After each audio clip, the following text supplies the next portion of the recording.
एक गोपी कृष्ण की शैतानियों से परेशान होकर कहती है कि जाओ जाओ, तुम्हारे साथ मेरे मन का मेल नहीं खा सकता, क्योंकि मन का मेल उसके साथ खाता है जो मन की इच्छा पूरी करे। लेकिन तुम मेरी इच्छा पूरी नहीं कर सकते, क्योंकि प्रत्येक स्त्री के मन की इच्छा यही होती है कि मेरा पति केवल मुझसे प्रेम करे। लेकिन तुम किसी एक से प्रेम नहीं कर सकते। एक फूल का रस लेते हो, फिर दूसरे फूल का, फिर तीसरे फूल का।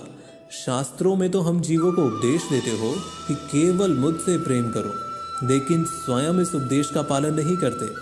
अगर सामर्थ्य है तो इस उपदेश का स्वयं पालन करो, केवल मुझसे प्रेम करो।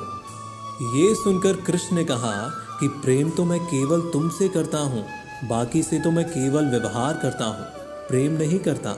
लेकिन मैंने सुना है कि हमारे व्यवहार में प्रेम अवश्य होना चाहिए, इसलिए मैं सबसे प्रेम का व्यवहार करता हूँ।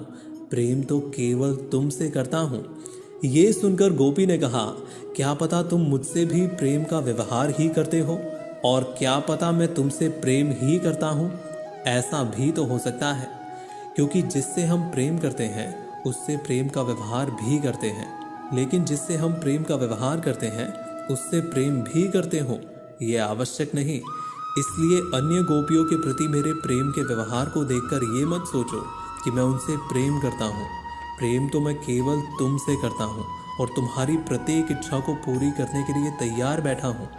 कृष्ण के ऐसे मधुर वचनों को सुनकर गोपी कहती है कि मेरी तो केवल एक इच्छा है, और वो ये कि तुम सदा मुस्कुराते रहो। इतना सुनकर कृष्ण मुस्कुराते हुए चलने लगते हैं, और गोपी उनकी मुस्कुराहट को देखती रह जाती है, देखती रह जाती है, देखती ही रह जाती है।